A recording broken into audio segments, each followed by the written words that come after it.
Ma'asyiral muslimat yang dimuliakan Allah Azza wa Jal, baik, kita akan bahas kesempatan pagi ini atau pagi menjelang siang ini satu hadis Nabi SAW. Hadis ini pendek, tapi syarat dengan makna, karena hadis ini adalah hadis yang bisa memperbaiki hati yang rusak. Jadi kalau hati kita rusak, banyak penyakit, maka simaklah hadis ini baik-baik. Ini hadis yang luar biasa, walaupun pendek tapi luar biasa untuk membenahi hati-hati yang rusak. Hadis ini dikeluarkan oleh Imam Muslim pada nomor urut hadis ke-678 atau 6708. Hadis ini dari sahabat Abi Hurairah radhiyallahu an. Nabi SAW bersabda, "Innallaha la yanzuru ila suwarikum wa amwalikum, walakin yanzuru ila qulubikum wa a'malikum." Sesungguhnya Allah Subhanahu wa ta'ala tidak pernah memandang rupa-rupa kalian, juga tidak pernah memandang harta-harta kalian, tetapi yang Allah pandang dari kalian itu adalah hati-hati kalian dan amal perbuatan kalian. Hadis ini dikeluarkan Imam Muslim. Subhanallah, hadis ini pendek tapi lihat kandungannya luar biasa. Ma'asyiral muslimat yang dimuliakan Allah Subhanahu wa taala, Nabi SAW di sini memberikan arahan kepada kita. Ingat bahwa Allah tidak pernah memandang rupa kita, rupa saya, rupa ibu atau siapapun. Ibu mau hitam, kelam lagi, ibu mau putih, ibu mau matang, sawo matang, terbalik ya. Ibu mau pesek, mau mancung, mau tinggi, mau rendah, mau cacat, mau sehat, Allah tidak pandang itu. Mau orang merdeka, mau budak, Allah tidak pandang. Allah tidak pernah memandang rupa. Mau suku mana saja, mau kulit seperti apa saja, Allah tidak akan pandang. Dan Allah juga tidak memandang harta. Mau kaya sekali, mau punya perusahaan di mana-mana, mau punya uang miliaran di mana-mana, mau jadi big boss atau apalah namanya, punya jabatan, pangkat, kedudukan, dimuliakan di mata manusia, Allah tak pandang itu semua. Allah tidak memandang. Lalu apa yang jadi pandangan Allah kepada kita? Allah, Rasul SAW katakan, walakin yanzuru ila qulubikum wa a'malikum. Yang Allah pandang itu hati kita. Kemudian setelah hati, amalan kita. Ketika Nabi SAW mendahulukan hati baru kemudian amalan, menunjukkan bahwa hati itu yang menentukan amalan. Sehebat apapun orang beramal, sholatnya, puasanya, zakatnya, hajinya, baca Qur'annya, zikirnya, silaturahimnya, sebutkan amalan-amalan badan. Serajin apapun orang itu belum bisa mendapatkan predikat takwa. Sehebat apapun orang beramal dengan amalan badan itu tidak bisa mengangkat kepada predikat takwa. Tetapi yang menentukan takwa dan tidaknya orang beramal itu adalah hatinya. Itulah yang kemudian Nabi SAW mengatakan, at-taqwa hahuna, takwa itu di sini, kemudian diisyaratkan ke hatinya. Karena percuma orang rajin sholat tetapi hatinya tidak untuk Allah Subhanahu wa ta'ala, sholatnya untuk manusia. Salatnya untuk kepentingan dunia, dan ibadah yang lainnya juga sama. Makanya di sini kenapa yang diperhatikan pertama sebelum amalan itu hati dulu, tata dulu keikhlasan kita, tata dulu ketakwaan kita kepada Allah Azza wa Jal, baru setelah itu kita beranjak kepada amalan, supaya amalnya itu selaras dengan hatinya. Hadis ini sebenarnya semakna dengan firman Allah Subhanahu wa taala dalam surah Al-Hujurat ayat 13, di mana Allah Subhanahu wa taala mengatakan, ya ayyuhan nas inna khalaqnakum min dzakarin wa untha wa ja'alnakum syu'uban wa qabaila lita'arafu inna akramakum indallahi atqakum. Wahai manusia, kami ciptakan kalian itu ada laki-laki, ada perempuan, dan kami jadikan kalian bersuku-suku, berkabilah-kabilah, supaya kalian saling mengenal. Kemudian di ujung ayat Allah mengatakan, sesungguhnya orang yang paling mulia di sisi Allah, siapa mereka? Orang kaya? Bukan.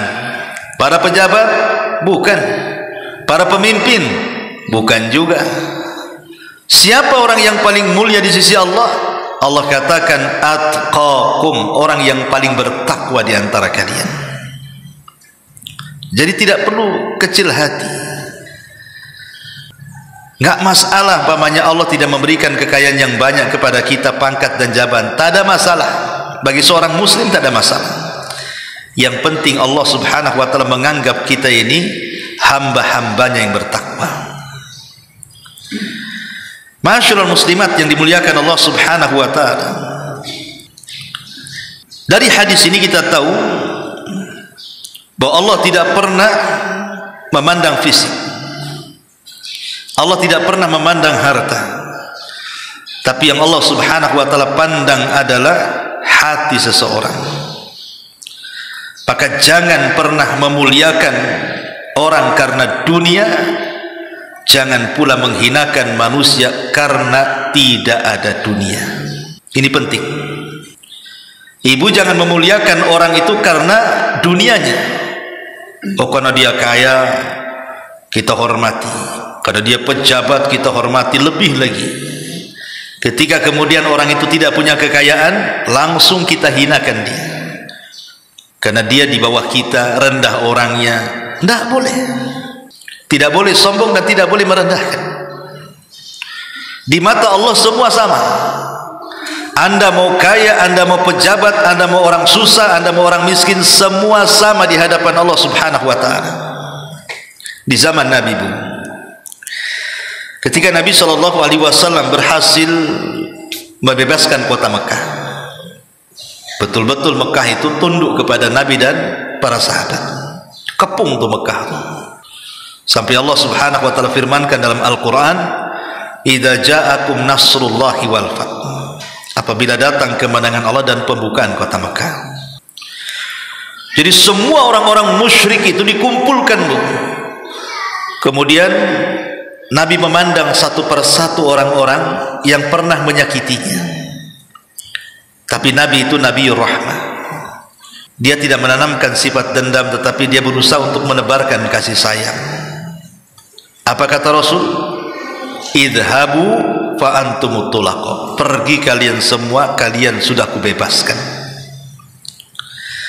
Ada momen yang menarik ketika manusia berkumpul di sekitar Ka'bah. Ketika itu Nabi SAW hendak sholat di dalam Ka'bah. Maka dia berteriak-teriak di hadapan manusia, "Aina Bilal?" Di mana Bilal? Mana Bilal?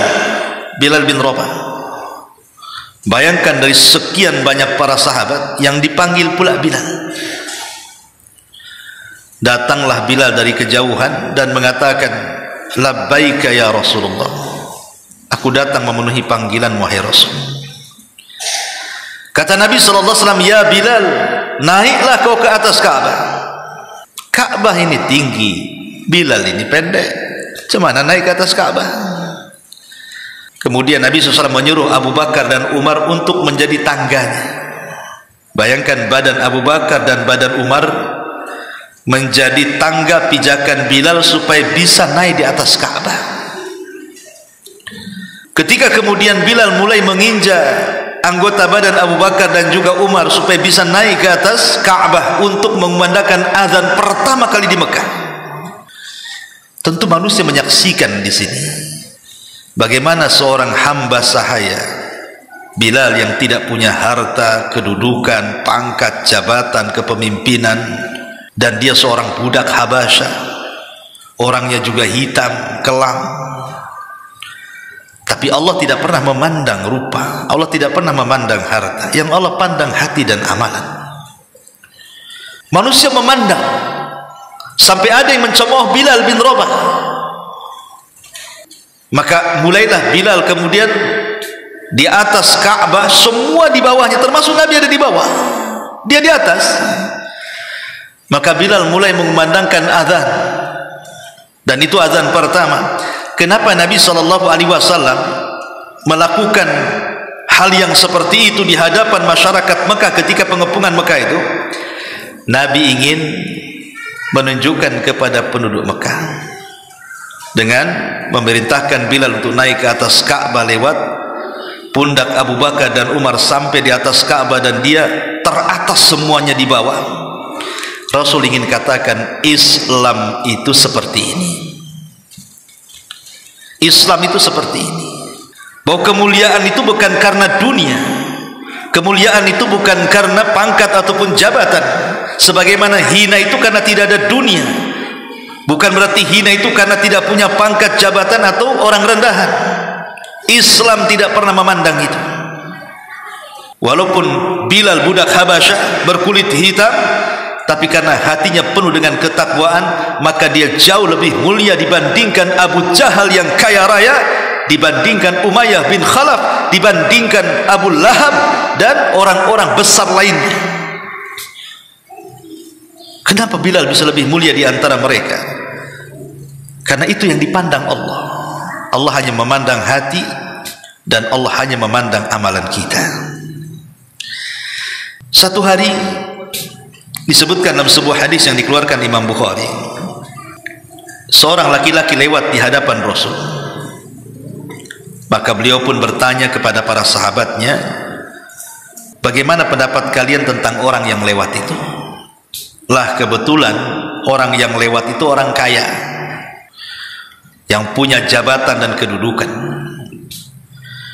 Maka sahabat langsung mengatakan, hariyun in khataba an yunka, wa in syafa'a an yushfa, wa in qala an yustama.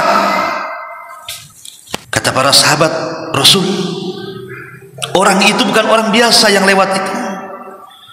Dia kalau meminang seorang wanita, layak untuk diterima pinangannya. Kalau dia meminta perlindungan, layak untuk dipenuhi perlindungannya.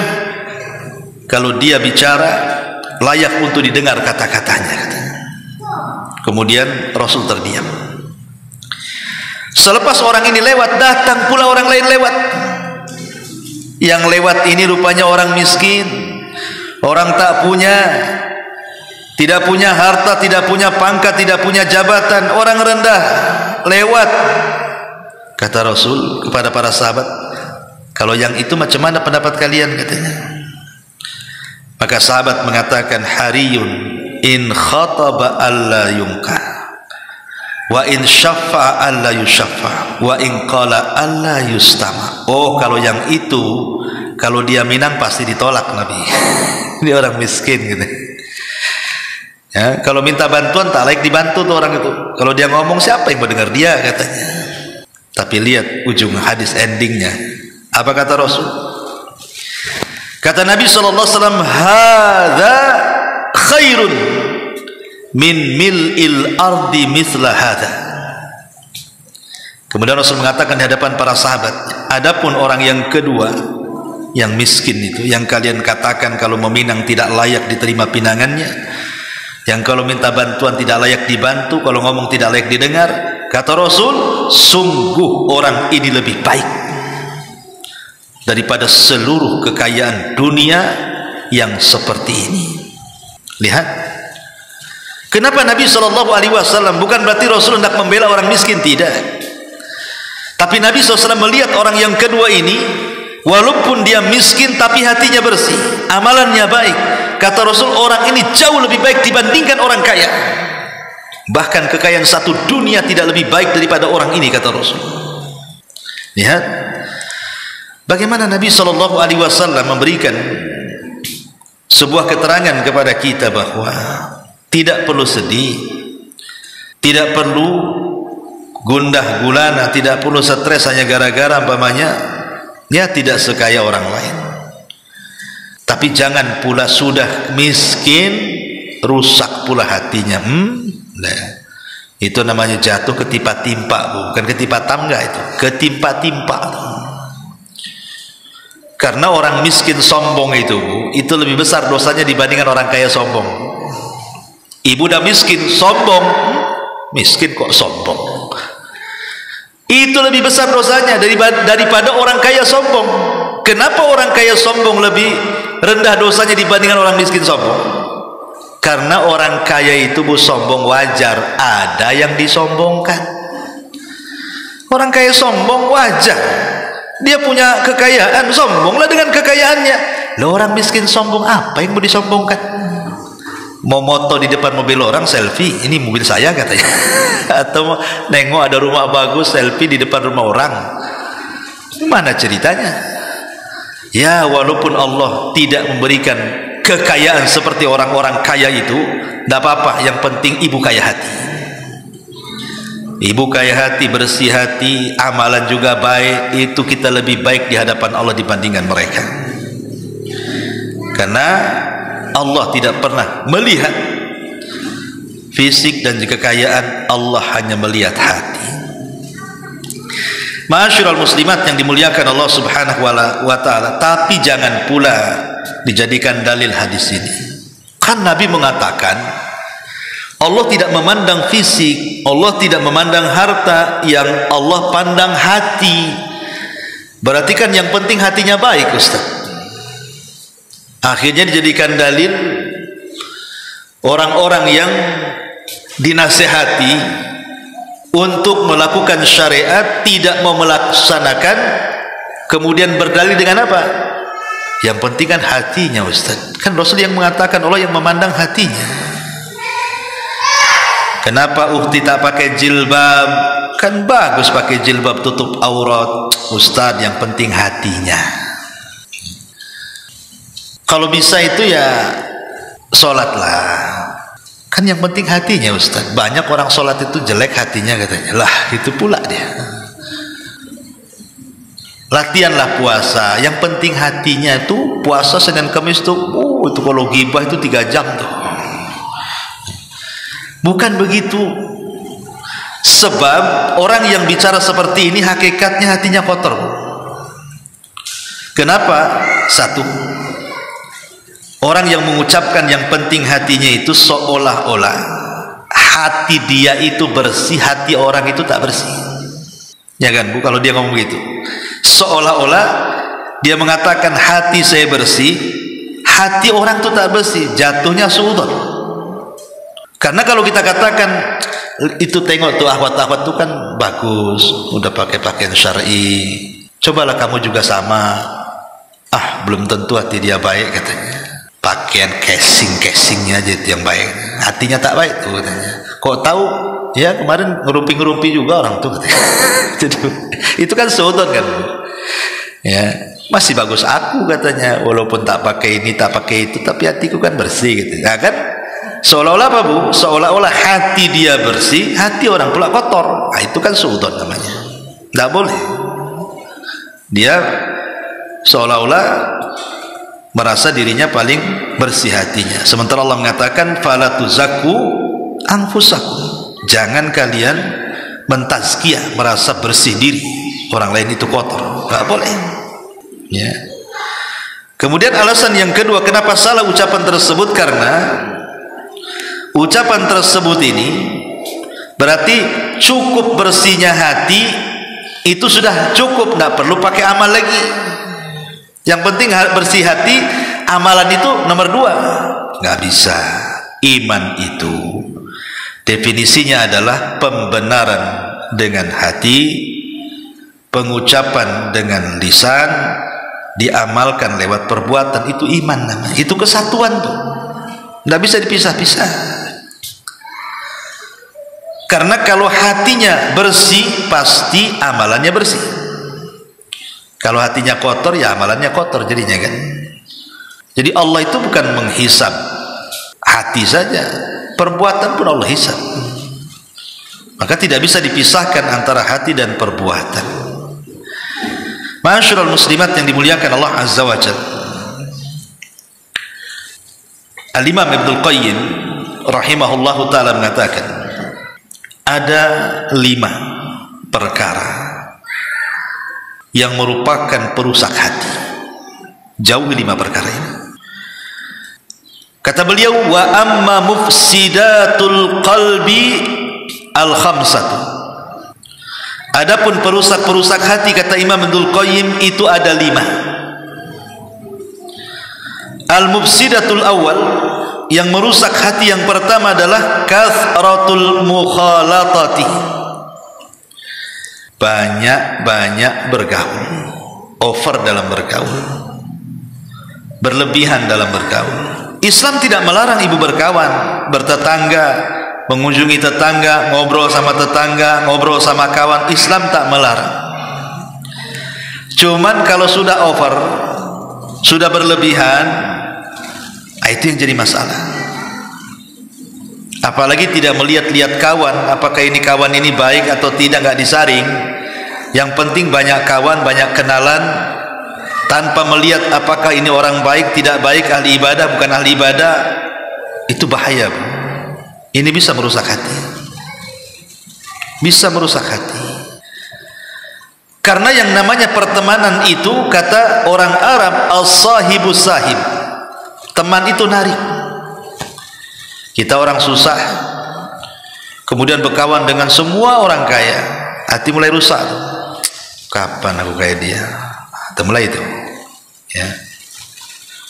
Kita orang susah, Bu, ibu-ibu mamanya kan, berkawan dengan istri-istri pejabat yang make upnya tebal 1 meter tuh, Bu, yang lipstiknya, yang itunya, yang wow, pikir kan itu. Asih pulang ngaca, kok pipiku nggak kayak dia? Iyalah, dia sauna ibu depan kompor, ya kan beda, Bu, hasilnya, ya. Akhirnya hatinya rusak kan, Bu, karena mandang tasnya branded, itu merek-merek brandednya itu, yang pakaiannya ini, sementara ibu ya biasa-biasa saja. Akhirnya apa? Bukan hanya itu, mulai malu, nggak pede. Terakhir apa? Korbannya siapa, Bu? Suaminya korbannya lah. Bang, belikanlah tas kayak dia, habislah suaminya tuh, ya. Jadi kasratul mukhalatah ini dibatasi kalau bisa. Jangan terlampau over dalam bergaul. Kalaupun harus bergaul, carilah kawan-kawan yang baik supaya hati kita terjaga. Kalau bisa sekufu. Sekufu itu maksudnya seimbang, baik dari segi harta, dari segi pendidikan. Ya, kalaupun kita ini punya kawan orang-orang yang mungkin di atas kita itu, ya tidak ada masalah selama mereka orang baik. Tetapi kalau bisa ya jangan over, ya berkawan sekedarnya. Kalaupun mau dijadikan bahasa kerennya apa, gebetan tuh apa tuh, yang kawan akrab banget itu ya, gebetan ya. Itulah. Kalaupun harus kawan yang paling dekat dengan kita untuk teman cerita, teman curhat, teman apa, lihat baik atau tidak. Kata Nabi SAW, permisalan teman yang baik itu seperti ibu berkawan dengan penjual minyak wangi itu. Ibu nggak ngapa-ngapain sama penjual minyak wangi karena dia dekat dengan kita, baunya sampai itu kecium, padahal belum ngapa-ngapain, kita duduk di sampingnya dia tuh. Apalagi sampai nawari, karena biasanya orang penjual minyak wangi itu bukan nawari, dia pasti akan ngusap-ngusap tuh dengan minyak wanginya, kemudian nawari setelah itu. Kan asik tuh. Maknanya kalau kita berkawan dengan orang baik, Bu, walaupun kita tidak ngapa-ngapain, di samping dia saja itu sudah dapat kenyamanan kita. Kita sudah terhindar dari azab Allah Subhanahu wa taala. Syukur-syukur dia kemudian nularkan kepada kita kebiasaan baiknya, syukur-syukur nasihati pula kita, alhamdulillah. Itu kan luar biasa. Itulah kenapa kemudian kasratul mukhalatah ini menjadikan perusak hati tadi. Ini yang pertama. Yang kedua, kata Imam Ibnul Qayyim di sini, rukubuhu bahrut tamanni, terlampau tinggi angan-angan, ya. Terlampau tinggi angan-angan ini merusak hati. Kalau orang sudah angan-angannya tinggi, pengen ini, pengen itu, pengen ini, maksudnya urusan dunia ya, kita tidak cerita urusan akhirat ya, urusan dunia, ini bisa merusak hati. Karena seolah-olah ketika mamanya dia panjang angan-angan hidup di dunia, ingin kaya, ingin ini, ingin itu, dilupakan dua perkara. Pertama, lupa dia akan mati, akhirnya dicintakan kepada dunia. Kalau sudah lupa dia akan mati, benci pula dia mati. Kemudian beralih kepada cinta dunia, rusaklah di sini hati. Makanya boleh kita bercita-cita itu, tapi sesuai dengan kemampuan kita lah. Lihat suami ini kerja apa, gaji berapa, itulah sampai segitulah cita-citanya. Ini suami saya kerja walaupun setahun tidak bisa tuh beli tanah di Sukajadi itu. Paling tinggi di Kapling Beliung, itu pun nyicil namanya kan. Ya cita-citanya ya rendah-rendah. Pengenlah saya punya di sini walaupun satu kamar saja, tidak apa-apa. Ini suami gaji sebulan 3 juta, cita-citanya pengen rumah di Sukajadi, lantai 2 di tengah-tengah lagi. Ada sekolah renangnya lagi di situ lah. Ibu lagi mimpi ya Bu ya. Itu di seblok saja rupanya lagi mimpi dia. Jadi bolehlah cita-cita tidak apa-apa, tapi sesuai dengan kemampuan. Kalau cita-cita akhirat, kalau bisa paling tinggi Firdaus, saya nggak mau surga yang lain. Idza sa'altumullaha fas'alu al-firdausil a'la. Kalau minta surga yang tinggi. Itu kalau urusan akhirat ideal kita, harus tinggi. Tapi kalau urusan dunia sesuaikan dengan kemampuan. Kan ini merusak hati masalahnya. Ini yang kedua. Yang ketiga, at-ta'alluq bi ghairillah, mengaitkan sesuatu dengan selain Allah. Hatinya itu dikalungkan kepada selain Allah. Ini rusak hatinya. Seperti orang yang datang ke dukun, orang yang datang ke menyimpan tangkal-tangkal, jimat-jimat, keleni-keleni, percaya kepada tatayur dan begitu seterusnya. Ini rusak hatinya. Hilang tawakalnya kepada Allah, hilang takutnya kepada Allah, hilang harapnya kepada Allah, hilang cintanya kepada Allah, karena diberikan kepada selain Allah.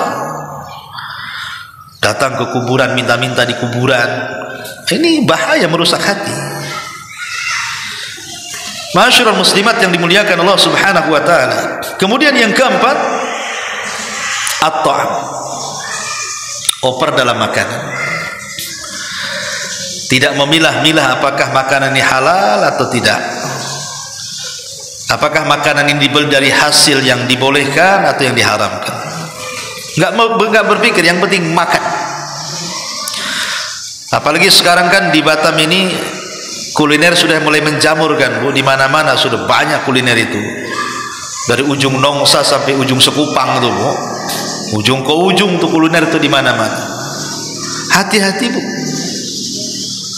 Apalagi sekarang kan sifatnya COD kan Bu. Ibu kalau lapar, malas masak, COD aja lah.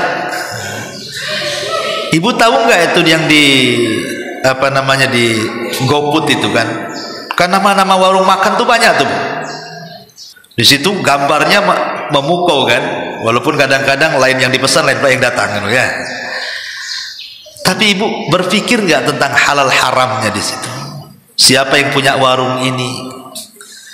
Ya, apa masakannya? Terkadang ada warung-warung itu yang mungkin ditulis di menu itu, kita tidak tahu, mungkin masaknya pakai homer, ya, atau mungkin maaf ada daging babinya, atau minyak babinya, atau apanya kan, yang kita tidak tahu.